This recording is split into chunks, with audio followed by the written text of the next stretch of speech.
Welcome, everyone, to another exciting episode of the Warrior of Light podcast. I'm your host, White Wolf, and on today's title, Extend the Olive Branch. Alright, so today we will start our episode a little differently. We've been developing our skills and leveling up, and so today we start off with a story from Kid's Hut called The Selfish Giant. Once upon a time, there was the most magnificent garden, filled with the flowers of all species and grass soft as velvet blankets. Nearby was a village, and the village children loved to go play in the garden.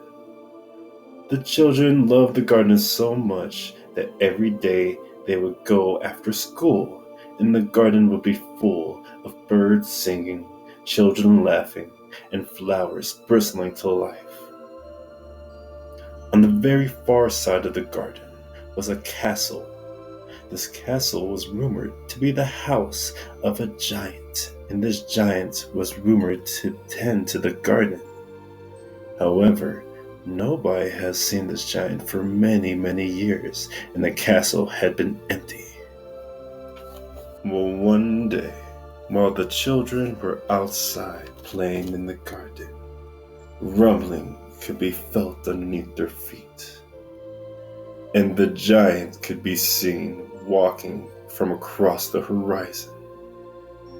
He saw the children in his garden and howled, "What are these children doing here? Go, leave now. This is my garden." The children ran and screamed, and the giant started to build a giant wall around the garden so no one could ever enter again. The next day, the giant would go to the garden to harvest the fruit and the flowers. However, the trees were so sad without the children that they shed all their fruit on the ground and lay bare. The beautiful flowers were so sad they went back into the earth. The birds had flown away, and the garden had laid silent and still, withered and bare. As time went by, winter came and would never leave the garden again. When warmth and the sun shined around on the village, the garden would receive only frozen wasteland.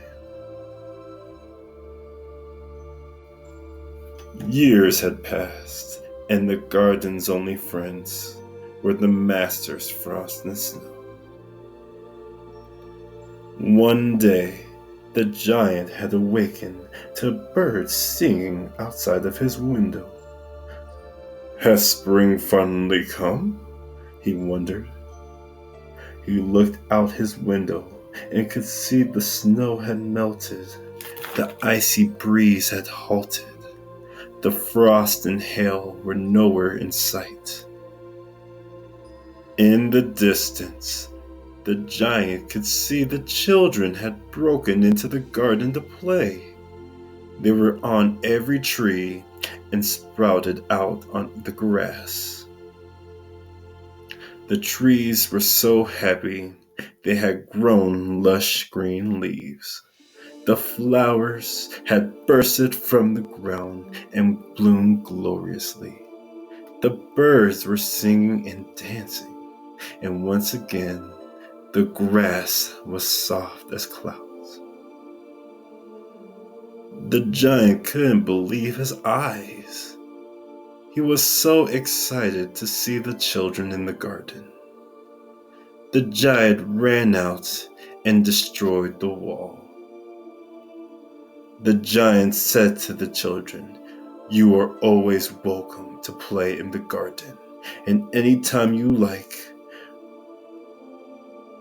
From that day on, the giant would be seen playing with the children in the garden every day.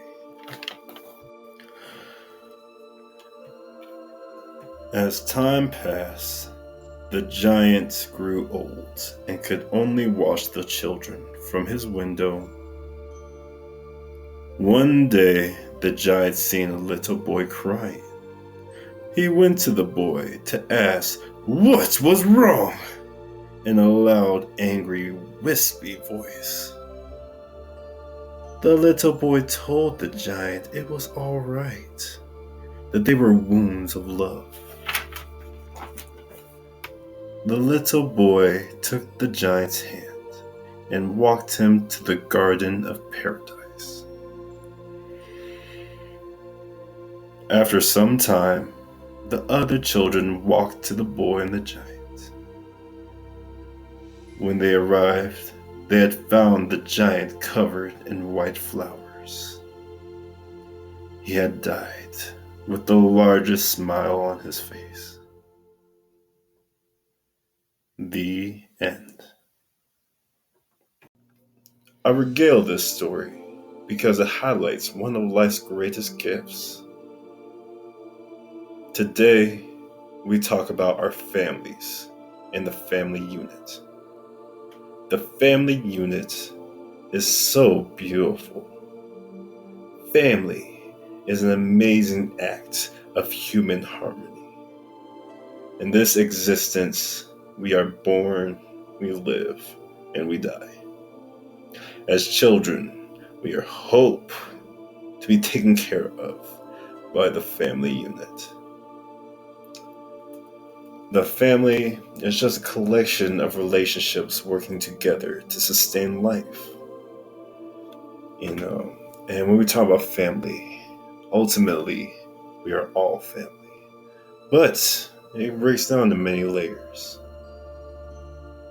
For example, a lot of the times we express how those outside of our dwelling spaces and bloodlines have done things of such magnitude we consider them to be family, and we would do anything for them.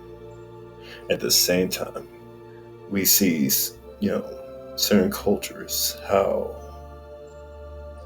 when things are done, they will disown blood, close blood, in ways of such spiritual depth. The family unit comes in many ways, variations, and styles, all changing based on environment, time period, and belief systems. And in today's time period, we see some of our belief systems that become normalized. Right now, let's look at our job and work culture. So, the working and job culture of today, in my opinion, has become very toxic. We can see in society highly expresses that they want you to go to work, get a job, and earn money.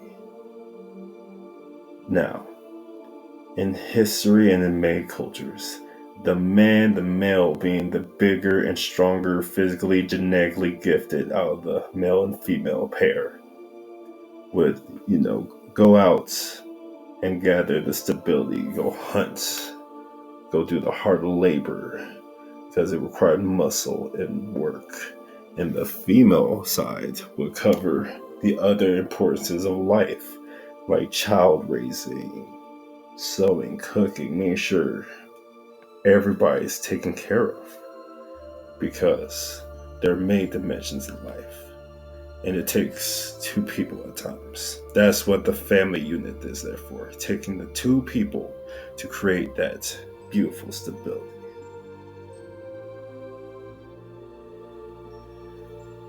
Now, the standards for creating stability has shifted. In fact, the standards of stability has completely changed and become confusing. There are so many different options and opinions on how to live life, and what does it even mean? What could life be like? There's so many variations that we don't discuss and look at now.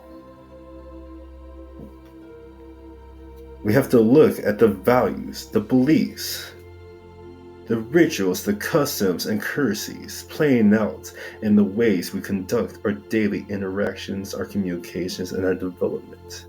And so, when we're seeing how we're at a state that goes towards material gratification, in our in today's Western culture, we see heavy influence.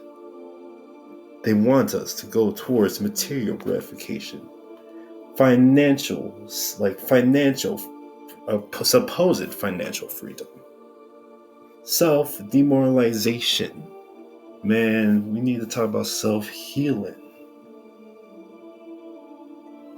They love us to ingest toxins, the promotion of fast food, look at how we're eating our food systems, the poisons, the emotional imbalances. When we look at our culture, there's so much of just people snapping nowadays, going off, being emotionally imbalanced, as we are also being pure ignorant. There's just pure ignorance going around in which we can't handle our problems, our basic problems.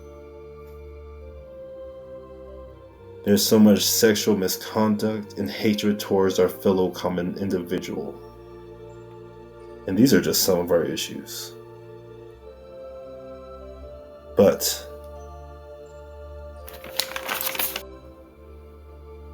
these are the issues that we are seeing playing out in real time every day. Today's family unit now consists of dropping off our children in a corporate invested education system that fails to teach many necessities of life. The same education system conducting learning and development in a inefficient, disheartening, and corporate focused method of functioning. The children now have so many challenges on a daily basis. The challenge of school system, technological development, with a lack of any type of understanding or discernment, hell, self-development, puberty, oh my gosh. A general understanding of just the world, man, of how things are going, what's meaningful. The roles that we play as human beings on this planet, of why we are here. There's so much pressure on these kids with so many challenges, and they're meant to be successful. But what does that even mean? Because here's the thing, success is different for everyone, and that's something we need to teach.